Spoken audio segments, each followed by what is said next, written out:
The Great Hall of the Galactic Council was filled with unease. Leaders from many worlds gathered inside, their glowing eyes and strange bodies shifting as whispers moved across the room. The chamber was carved from crystal and metal, a place where laws and peace had been shaped for centuries. Yet on this day, no peace could be found. A messenger drone arrived, its shell cracked from hurried travel through deep space. It carried a single report, and that report spread fear among the council members. The coalition of alien powers had decided to attack Earth. At first many members thought it was a mistake. Earth was still young in the stars. The people of that blue world had only begun to build ships that touched other systems. They had no great empire, no giant fleets, no centuries of galactic wisdom.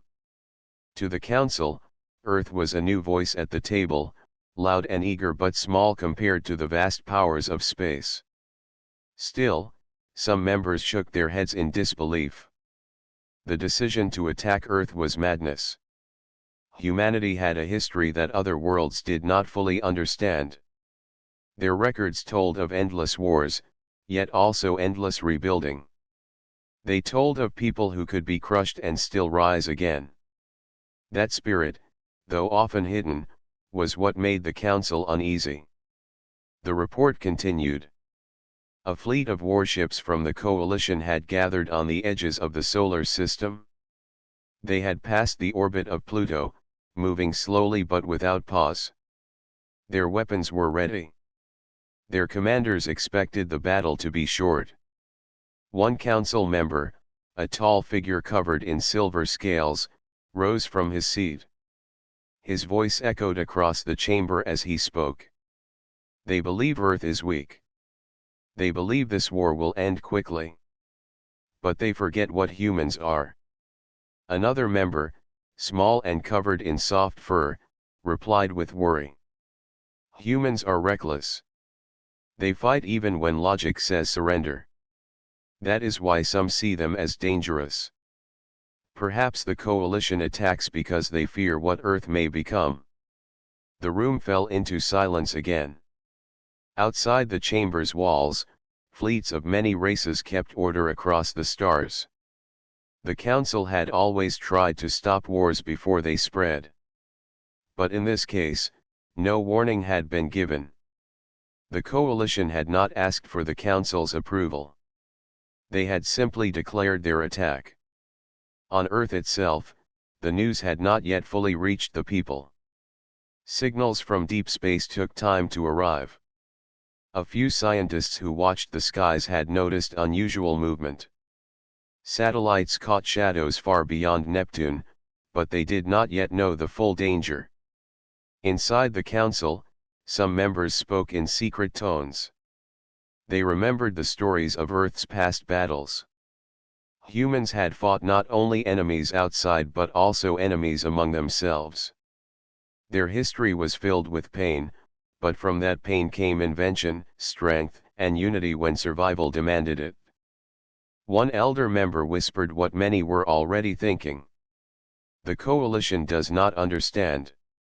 They believe they can break Earth in days. But every time humans are pushed to the edge, they change the outcome. They are not like other races. They do not give in to despair.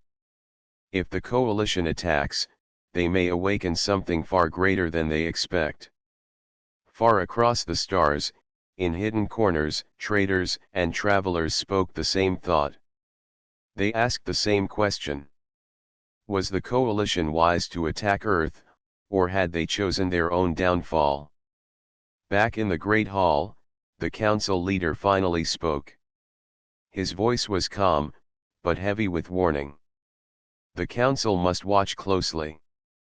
We will not act in haste, but neither will we close our eyes. The fate of Earth may shape the fate of all worlds. If humans survive this fire, the galaxy will never be the same. The chamber grew quiet once more. Each member thought of the coming storm. Some feared Earth would burn. Others feared something even greater. They feared Earth would rise, and if that happened, no force in the galaxy could ever again call them weak. In the shadows above the chamber, hidden machines recorded the words. The warning had been spoken. The attack on Earth had begun, and history was about to turn toward a new and dangerous path. High above the dark edge of the solar system, the alien fleet moved in silence. Their ships were long and sharp, built for one purpose only, to bring war. Engines glowed like cold stars as they pushed forward. The commanders inside those vessels felt sure of their victory. To them, Earth was not a rival, only a target.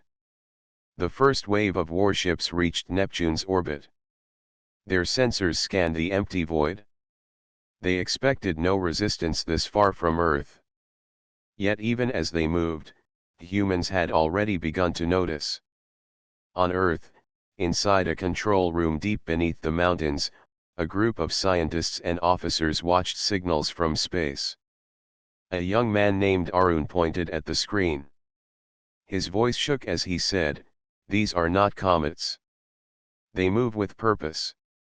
They are ships." The others leaned closer, silence filling the room. The lines of data did not lie. Unknown fleets had entered the solar system. The realization spread like fire. Messages were sent to governments, military stations, and leaders across the planet. For the first time in human history, every major nation faced the same enemy together. In the skies above Earth, old satellites turned their eyes outward. Some had once been used for communication, others for weather or navigation. Now they became the first layer of defense. Engineers rewired their systems, converting them into eyes of war. The alien commanders still believed their plan was flawless. They had chosen Earth because it seemed unprepared.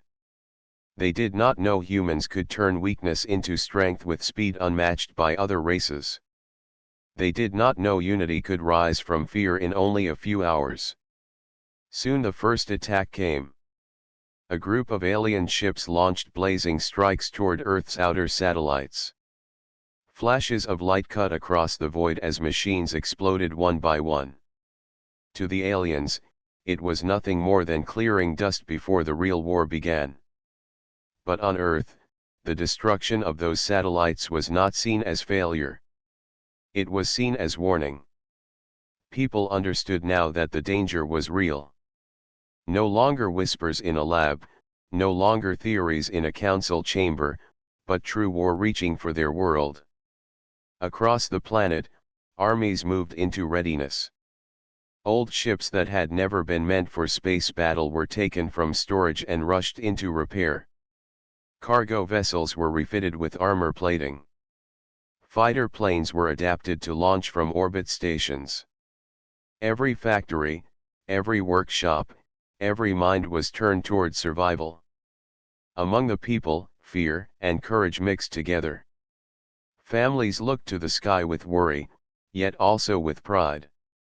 For centuries, humans had fought among themselves. But now, for the first time, they were all one people facing one enemy. Back in the void, the aliens continued their advance. They launched smaller craft to test Earth's defenses. These craft cut through the outer atmosphere, striking at power grids and communication towers. Flames rose in a few cities as systems failed. Yet the aliens had underestimated human spirit. Firefighters, workers, and soldiers rushed together to contain the damage. Ordinary citizens formed groups to repair broken lines and rebuild power stations. Within hours, cities began to glow again. The aliens had expected chaos, but they found order. They had expected surrender, but they found resistance. In orbit, the first human fighters took to the skies. They were small, clumsy compared to alien craft, yet their pilots carried determination that no machine could match. They darted around like insects, forcing alien ships to waste time and energy. For every fighter destroyed, another pilot rose to take its place. The alien commanders frowned inside their control chambers. Victory had been promised to them, but victory was not coming so easily. Earth was fighting harder than any of them had expected. On the ground, leaders from every nation gathered through secured channels. Old disputes were forgotten. The voice of one leader spoke what all now believed. We may not have their weapons. We may not have their fleets. But we have something stronger. We will not bow. We will fight. The world heard those words, and courage spread. Children, elders, and workers all felt the same fire in their hearts. Earth had been attacked, and Earth would answer. As the first strike ended, the alien fleet paused to plan again. They had destroyed machines, broken satellites, and damaged cities, yet Earth still stood. What was worse, Earth stood united. The war had only begun, but already the galaxy was watching. The council that had warned of human spirit now waited for the next reports. Some whispered that the coalition had made a mistake too great to undo. For when humans were tested, they did not fall. They rose. The stars above Earth no longer looked silent. They burned with danger, with struggle, but also with hope. The first strike had come, and humanity had survived. The true war was about to begin. In the days that followed the first strike, Earth changed faster than it ever had before. The alien fleet believed they had frightened the people into silence. Instead, the attack woke something deeper. It woke human ingenuity, the one gift that had always kept them alive through history. Across the planet, workshops and laboratories glowed with light day and night.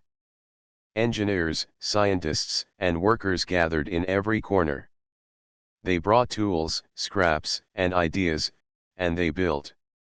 It did not matter if the equipment was old, broken, or never meant for war. Humans found a way to make it useful. In an old mining colony on the moon, heavy drills once used to cut rock were stripped down. Within a week, those drills became powerful energy cannons. On Earth's oceans, cargo ships had their hulls reinforced and turned into floating launch platforms. In hidden underground bases, programmers rewired satellites into weapons, guiding them with codes that had been written in only hours. Everywhere, the same pattern appeared. Humans saw problems, and instead of fear, they answered with invention. No two solutions were the same. One group of students in Asia built drones from farming machines. A group of engineers in Africa turned broken communication towers into jammers that confused alien signals. In South America, mechanics reshaped old aircraft into orbital gliders. Each creation was different, yet all of them carried the same spirit. The alien fleet, watching from space, could not understand this sudden wave of preparation. Other races needed years to adapt to war. Humans needed only days. It was not perfect technology. It was not beautiful design. But it was fast, clever, and deadly enough to surprise. Inside a bunker beneath the mountains, Arun, the young scientist who had first seen the alien fleet, now worked beside military commanders. His voice carried calm strength. We cannot match their firepower. But we can confuse them. We can trick them. If they cannot predict us, they cannot control the fight. The commanders listened. Unlike in the past, when nations argued over who should lead, now all voices were considered. A mechanic's idea was as valuable as a general's command. Unity gave rise to speed, and speed gave rise to power. The first test came when another wave of alien craft entered Earth's orbit. They expected the same easy victory as before. But when they fired upon the planet, their weapons struck false targets. Human engineers had created holographic decoys using old satellites. Explosions lit the sky, but the cities below were untouched. Then came the second surprise. A fleet of small human ships, built from mining shuttles and cargo haulers, launched into orbit. They were not graceful. They were not fast. But their pilots used strange maneuvers, spinning and weaving in ways alien computers had never calculated. Some ships carried nets of metal wires, designed to tangle enemy fighters. Others carried old rockets guided by manual controls instead of computers, slipping past alien defenses that relied on predicting patterns. For the first time, the aliens lost more than machines. They lost confidence. Their commanders shouted in confusion as human tricks tore holes in their formations. The aliens had studied Earth's weapons, but they had not studied Earth's creativity. Down on the planet, people cheered as news of the victories spread. For the first time since the war began, hope was greater than fear. Families who had hidden in shelters now stepped out and worked to rebuild. Children carried tools to repair power lines. Farmers gave supplies to soldiers. Every person became part of the resistance. The council, far across the stars, watched these events with astonishment. Reports came in from spies and hidden sensors. One elder council member spoke in awe, "No world has ever adapted so quickly. Humanity turns weakness into strength before our eyes. The coalition has woken a storm." But even as victories came, Earth knew the war was far from over. The alien fleet still outnumbered them. Their weapons were still stronger. Their ships could still crush Earth if given enough time. Human ingenuity had bought survival, but not yet safety. Arun stood in the command room late one night, looking at the maps of stars above the solar system. His mind burned with ideas. He whispered to himself, "We must not only survive. We must learn faster than they can destroy." And so the work continued. Factories never stopped. Mines never rested. Humanity had found its greatest weapon, not in machines of steel, but in the power of thought. Every new attack brought a new answer. Every loss brought a new invention. The aliens had believed Earth would break. Instead, Earth had begun to rise. And now the galaxy wondered how far that rise would go. The night sky over Earth glowed with strange lights.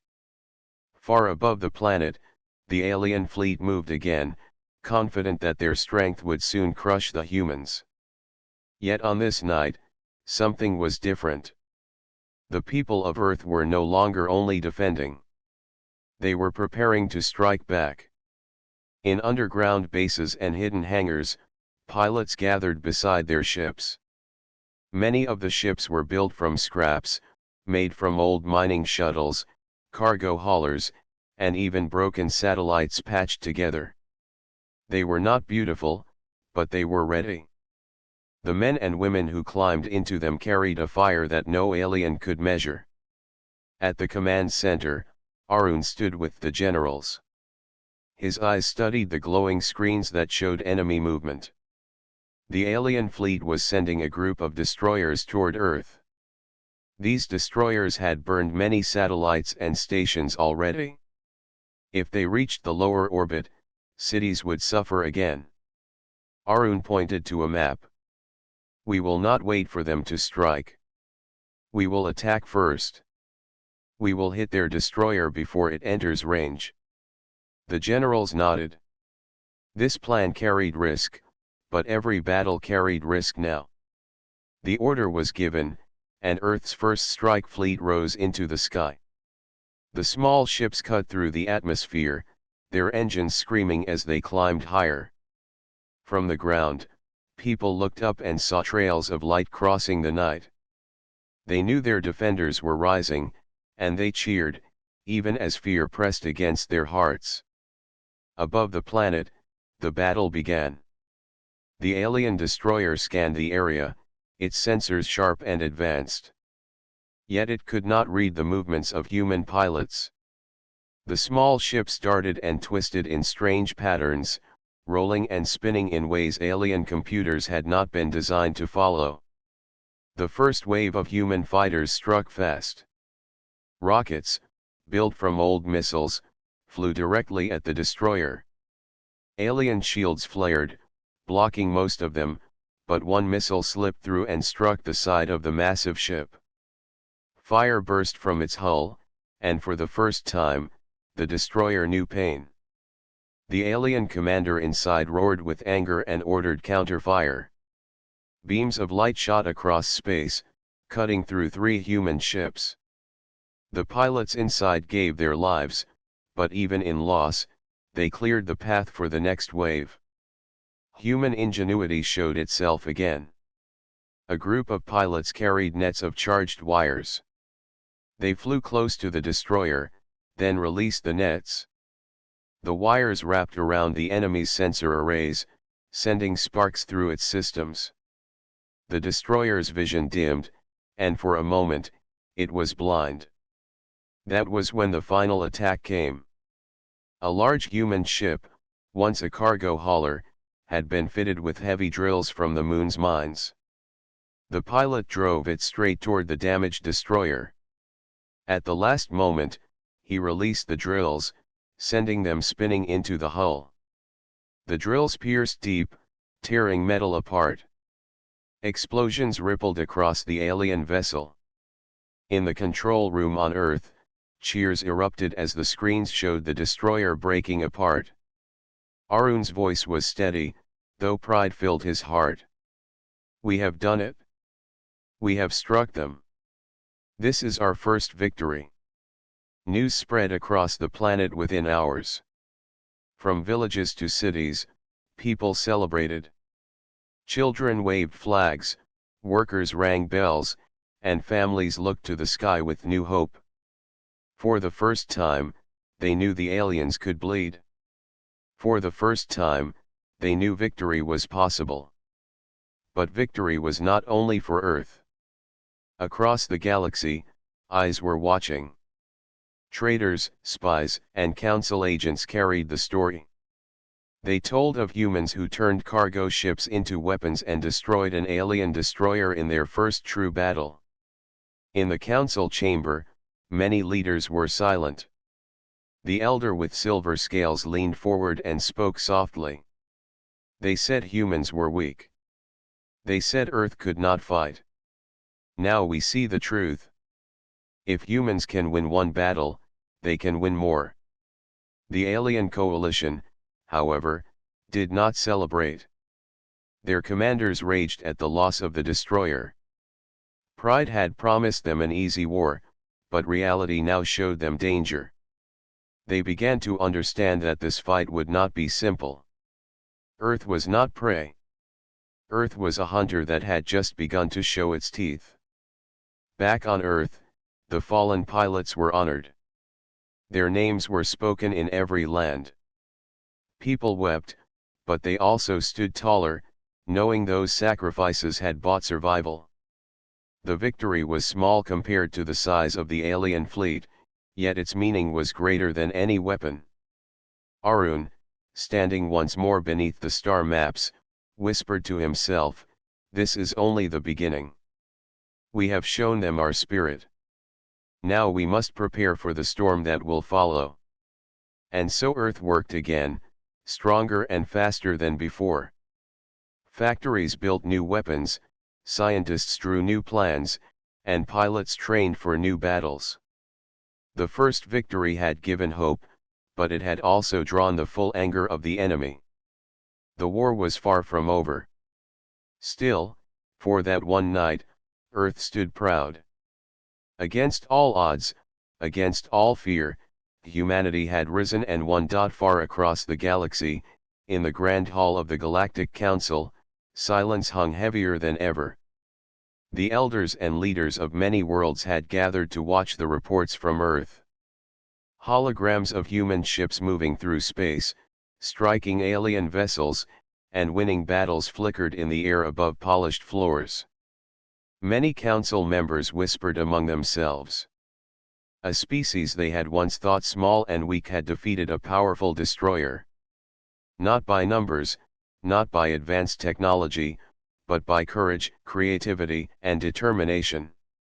The realization spread through the chamber like a cold wind. The elder with silver scales leaned on his staff. They are learning faster than any race I have seen.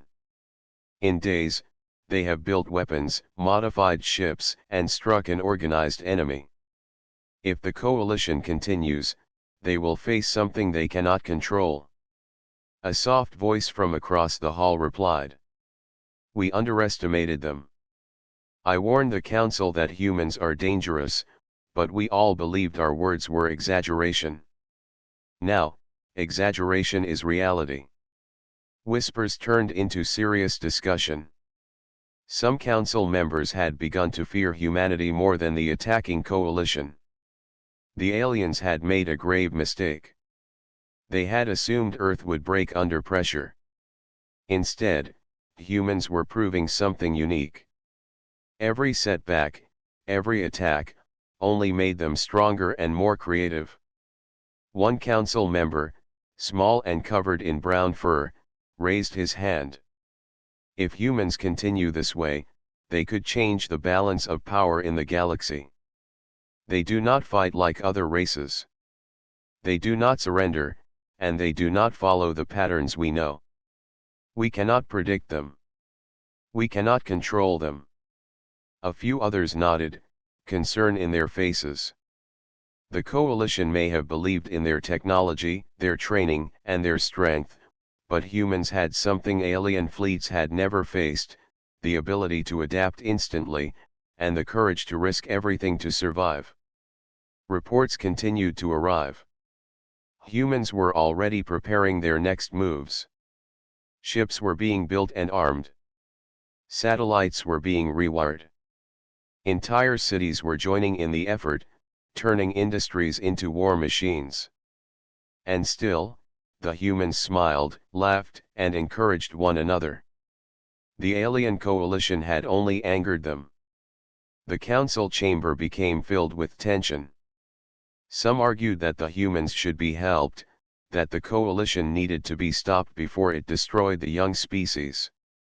Others said the council could not interfere, that every world must face the consequences of war. The elder with silver scales shook his head.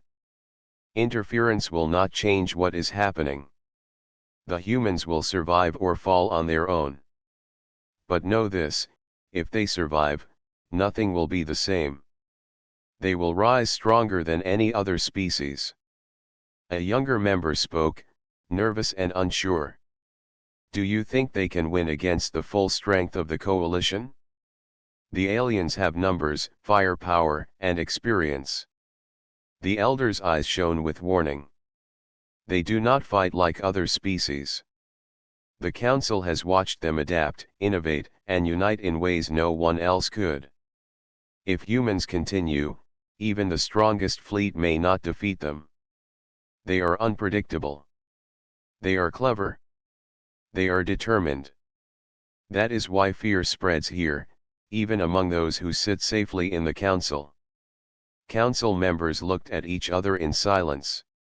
Some bowed their heads, realizing the truth.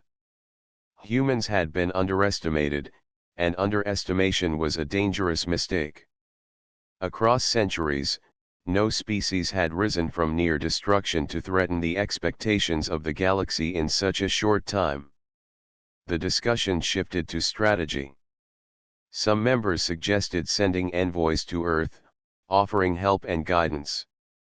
Others warned that any contact might provoke the coalition further or teach humans new ways to fight. The council could not decide. Every choice carried risk, but the danger of inaction was even greater. In the shadows, hidden sensors observed the council. News would spread, and many races would hear that humans were fighting back. Even those who had ignored Earth would soon have to acknowledge its power. Fear was contagious, and the council realized that fear of humans was already spreading across the stars. Back on Earth, people did not yet know how much the galaxy watched them. They only knew that the alien fleet continued to move, that attacks would come again, and that each day demanded more courage, more invention, and more unity. They worked together, knowing that survival depended on every hand, every mind, and every heart. The elder with silver scales finally spoke again, his voice calm but heavy. If humanity survives this, they will change everything. They will no longer be the young world at the table. They will become a force that even the oldest empires must respect. The coalition may not yet see it, but the council does. Fear has already taken root. The question now is whether humans will stop at survival, or rise beyond what we imagine. A hush fell across the chamber. Every member of the council understood the truth: humans were no longer just a planet in the galaxy. They were a rising storm, a force that refused to bend, and a species that could shape the future of all worlds. Outside the council, stars shone cold and silent, unaware that a new chapter in the galaxy had begun. Inside, the council feared what was coming, while humans, far below, prepared to meet the next challenge. The war was not over, but one thing was clear: Earth had already changed the course of history, and no one could ignore it any longer. The alien fleet had grown angry. Their destroyers and cruisers loomed over the solar system, expecting to crush Earth with a show of force. But each attack they launched was met with new human inventions, clever tricks, and fierce determination. The aliens had never faced a race that learned so quickly and fought with such unity. In orbit above Earth, pilots named Myra and Rohan prepared their ships. Both had fought in earlier battles, yet neither felt pride alone. They knew each victory came at a cost. The human fleet was still small, the ships patched together, and the weapons still far weaker than the alien fleet. Yet courage made up for what they lacked in numbers. Myra checked her instruments. "They expect the same moves as before," she said. "We cannot let them predict us. Every attack must be different." Rohan nodded.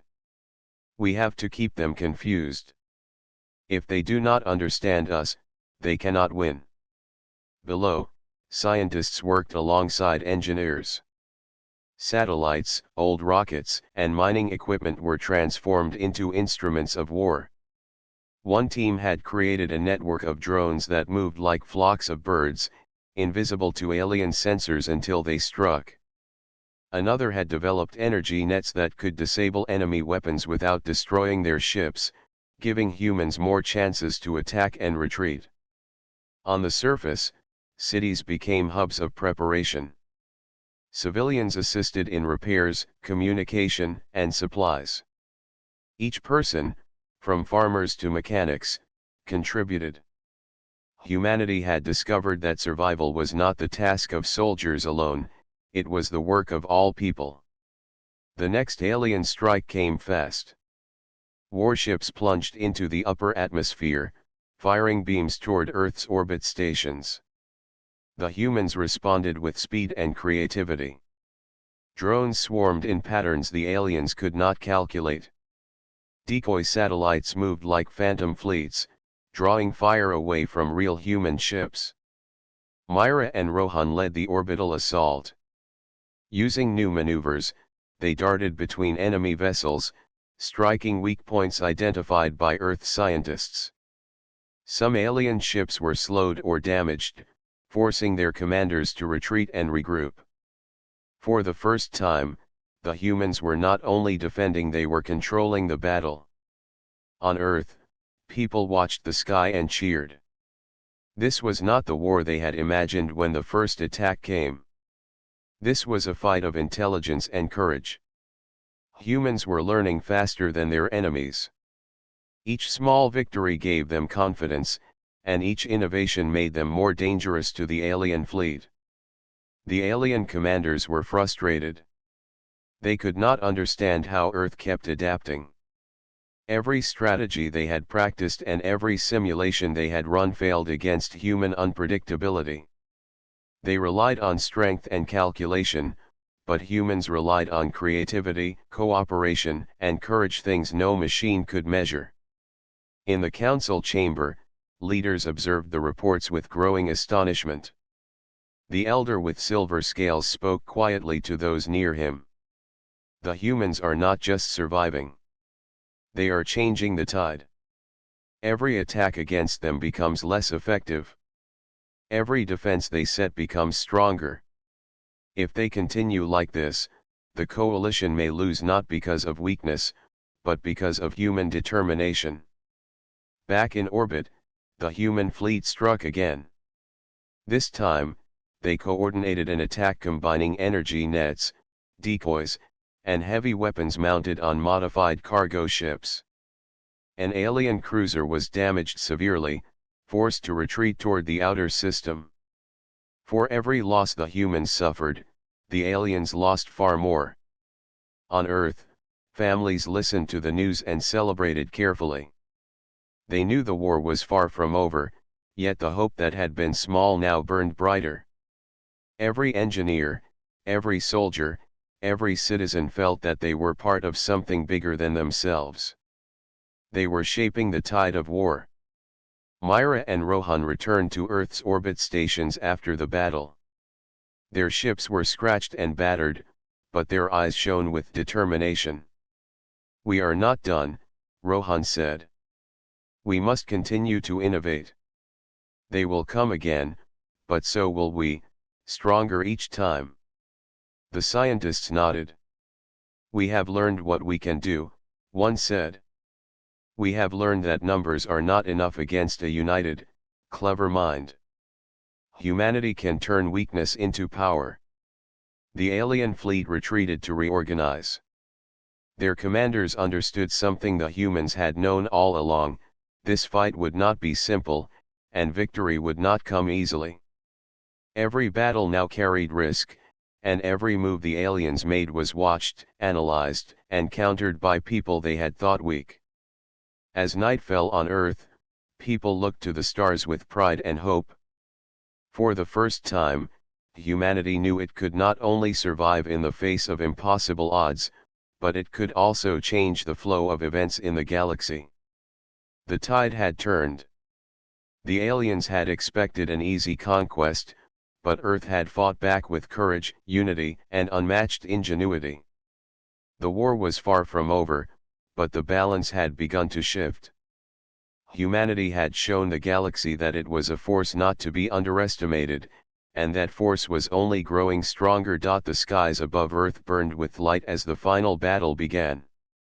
Alien warships advanced in numbers greater than ever before, their engines glowing with deadly fire.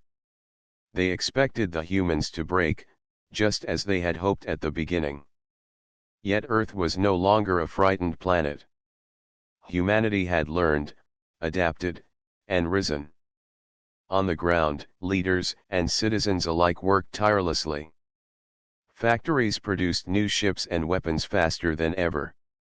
Satellites, once tools of communication, now guided fleets and targeted enemy vessels with deadly precision. Scientists and engineers collaborated with pilots to plan every strike, combining brains and courage in ways no enemy had seen. Myra and Rohan, the pilots who had fought in earlier battles, prepared for the most dangerous mission yet. Their ships were patched with metal from cargo ships, powered by engines modified by Earth's brightest minds. Yet despite their small size compared to the alien fleet, their hearts were full of determination. "We fight not just for survival," Myra said to Rohan, "but for everyone who calls this planet home. We cannot lose." Rohan nodded, his hands steady on the controls. "We have learned from every battle. We will strike where they do not expect. Earth will not bow." As the alien fleet moved closer, the humans struck first. Decoys flew into space like flocks of birds, confusing the alien sensors. Hidden weapons activated in precise formations. Human ships darted among the larger enemy vessels, hitting weak points and slipping away before retaliation could come. On the ground, citizens watched as satellites relayed the images of battle. Cheers filled cities and villages. Children waved flags, and workers clapped hands. The people of Earth understood that victory was not only for the soldiers, it was for every person who had helped, every hand that had built, every mind that had invented. The alien commanders grew frustrated. Their calculations had been perfect, their ships advanced and powerful. Yet humans had found ways to fight differently each time, turning each attack into an opportunity. Every vessel destroyed or disabled by the humans weakened their confidence. Their anger grew, and with anger came mistakes. In orbit, Myra and Rohan executed a daring maneuver. They flew into the center of a formation of alien ships carrying energy nets designed to disable weapons. Sparks flew across space as beams went dark. Taking advantage of the confusion, human ships surged forward, striking at the enemy with everything they had. One by one, alien ships faltered. Destroyers fell back, cruisers were disabled, and the fleet began to scatter. The humans did not give mercy, yet they did not destroy indiscriminately. Their attacks were precise, aimed only to stop the invasion, to defend their home. On Earth, people wept tears of relief and joy. The alien fleet, once thought unstoppable, now turned away.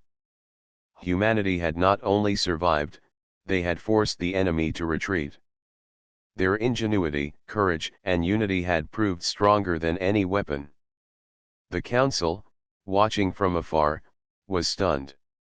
The humans had done what no one expected. A small, young species had faced the greatest war in its history and stood tall. Many leaders bowed their heads, realizing that underestimating humanity had been a grave mistake. In the aftermath, Arun, Myra, and Rohan gathered with other leaders. The skies were still filled with the last traces of battle, but the sun rose on a planet that had proven its power. Arun spoke softly, yet everyone heard him. This victory is more than survival. It is a message to the galaxy. Earth will not be weak. Humanity will stand, and no one will call us helpless again. The pilots and soldiers returned to Earth's surface.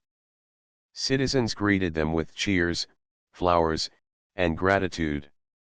Every victory belonged to every person who had contributed, every mind that had invented, and every hand that had worked. Humanity had risen together, stronger than any individual or nation. Far above the planet, the stars shone quietly. Yet now the galaxy knew a truth that could not be denied. A species that had been underestimated had become a force that no enemy could ignore. Earth had stood tall. The alien fleet withdrew, defeated but alive. They had underestimated humans, and now they would think twice before returning. The humans, however, did not celebrate recklessly. They knew that survival required continued vigilance, that peace had to be earned, and that unity must remain strong. As the sun rose fully over Earth, people looked to the sky with pride. They had faced fear, danger, and death, and had risen above it. Humanity had proven that courage, intelligence, and unity could overcome even the greatest odds. Earth had survived, and more than that, it had risen. In the Council, whispers spread of a young species that had changed the balance of power. Other worlds would remember, other species would fear, and the galaxy would never again see Earth as weak. Humanity had shown that strength did not come only from machines or weapons, but from spirit, determination, and unity. And so, Earth stood tall. Humanity had survived the attack, turned the tide, and shown the galaxy its true power. The stars were no longer a threat but a horizon to explore, to protect, and to rise even higher.